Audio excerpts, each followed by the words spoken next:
When Hunter was just 1 year old, his life changed in an instant when we discovered that he'd swallowed a button battery.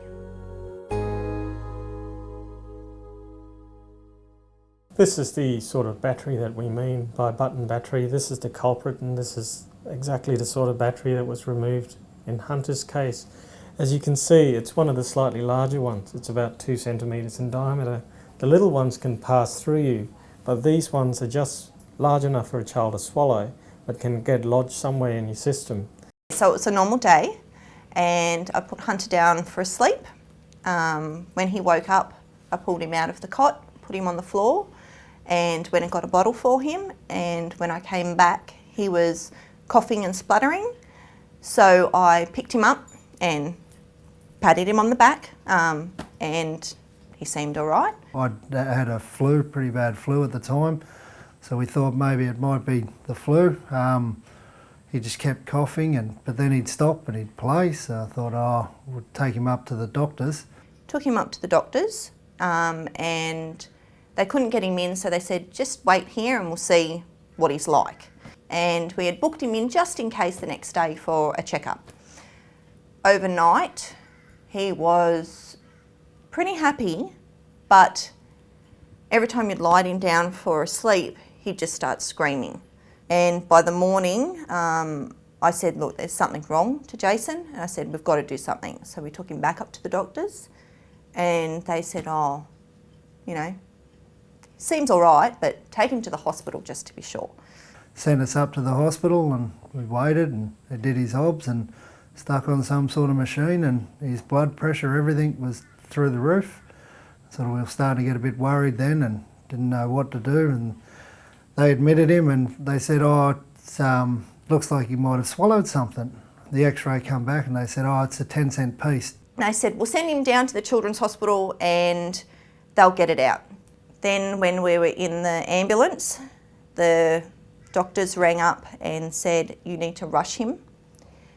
He's got a battery in his esophagus and you need to get him here now. And the danger is not so much the size of the battery, but the fact that it gets stuck and it's an electrical charge. So it's not just chemicals leaking out, which is actually quite rare in modern batteries, but the electrical charge, when it's stuck in your tissues, causes heat, and heat causes damage, and in as little as 2 hours, it can cause a significant burn inside your stomach or your esophagus or your bowel. And that's something that people have to be very aware of, that the thing that we worry about is the electrical charge. It can even occur with a battery that you consider to be flat. So there might not be enough charge now to run your remote control, but there'll still be enough electrical charge to cause significant damage inside a child. They realised there was a battery. They managed to get it out. This was late at night by that time. But they got it out. This is Hunter's X-ray, and that's the battery, which matches perfectly well. The telltale sign is the little ring, which helps you differentiate it as a battery as opposed to a coin. And obviously, if a diagnosis is made of a battery, there is some urgency in getting this battery out. He didn't get any better. You could hear this wheezing. It was just absolutely horrible. And this is from a little 1-year-old boy that all he ever does is run around. And he couldn't move. He just lied there and just looked at us with his eyes, and that's when we knew there's something else wrong. I was asked to see Hunter a few days after he had already been in hospital. The button battery had been removed the first day when he was admitted, and at that time they had already noticed that he had burnt a large hole in his esophagus. It took a few days for everyone to realise that in fact more damage than that had been done, and in fact he'd burnt a hole right through his esophagus into his trachea, which is his windpipe, which sits in front of the esophagus. So he had burnt a 2 centimetre hole in diameter between his esophagus and his windpipe. So everything that he was swallowing, food, drink and saliva, was going into his lungs, and that was a very dangerous situation. It meant that he was at great risk of getting infections in his lungs, and he wasn't able to eat and drink with any safety, or in fact even swallow his own saliva. We were put in this little room with like 5 other surgeons, just me and my husband. Every set of teams, doctors, got to tell us what they're going to do. We just said it's our kid, just whatever it takes, just fix him, make sure he survives. And Jason and I were obviously at our lowest point by then. And we didn't handle it too well, but we stuck together and we just said, we don't care what's wrong with him, you fix him. And we just want him to be alive with us. I met with his parents and spoke to a lot of other doctors, and we came to the decision that he had to undergo major surgery to correct this. He was quite unwell at the time. He had a bad lung infection already, and so it was felt that we had to try and sort this out in stages. And the first stage was to stop any food or drink or even saliva getting into his lungs, and to do that unfortunately meant an operation in his neck where we brought the esophagus out to the skin and spit just went into a bag. At the same time, we did an operation on his tummy and put a tube into his stomach so that he could be fed directly into his stomach. And unfortunately, he had to stay in this position for quite a few months while his lungs recovered. I was worried the first 4 months I didn't leave his side. I left work, left my job. Virtually I was 24 hours a day I was in hospital with him until he progressively started getting better.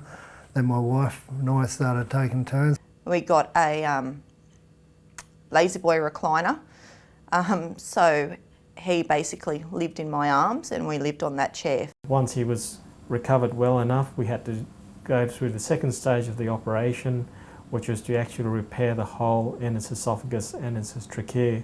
And in this operation we had to go inside his chest and close the hole and repair the trachea. This all went very well, but unfortunately after the damage from the button battery as well as the operations that we'd done, he no longer had a useful esophagus. So Hunter has had 2/3 of his esophagus removed. They used his stomach to rebuild his esophagus. We made a tube out of a portion of his stomach, tunnelled it up to his chest and joined it back up in the neck. He'd go home for a month and then come back in. He'd have another surgery and wait till he healed, and we'd go home for a while to heal and then come back again. It had taken nearly 12 months to get him right again. And with the final procedure was to remove the tube in his stomach when he no longer needed it and he was able to eat and drink normally again. So it's been a very long haul for Hunter, which fortunately he's come through it very well. But at any time during the major operations things could have gone wrong, and we've been actually very lucky. Taken its toll on us. It's a lot to deal with, especially with the young family and that. We thought we were going to lose him. I think he's got an expectation of a normal life. His esophagus isn't quite normal, and he may have discomfort, especially if he gets to chew food properly, because he might be able to swallow quite as efficiently. He's gone from being in hospital and being such a sick little boy for the last 2 years to see him now running around and playing like almost a normal kid. Yeah, he gets in, he wrestles with his brother, he does what normal kids do now. We've got our little boy back. It's such a big thing to learn and a hard way to learn it. Button batteries are very common in households these days. They're used in so many electronic gadgets such as children's games, children's toys and remote controls. And unfortunately, toddlers are the most vulnerable to these batteries. They're curious and they're most likely to put them in their mouth. It's estimated Australia-wide that we're probably seeing about 200 cases per year, usually small children needing emergency procedures to have these batteries removed. If you have any doubt or any concern that your child may have swallowed a button battery, please seek urgent and immediate medical help, because as we know, the battery can cause severe damage inside a child's body in less than 2 hours. I would urge all parents to look around your home, know where the button batteries are and keep them out of reach.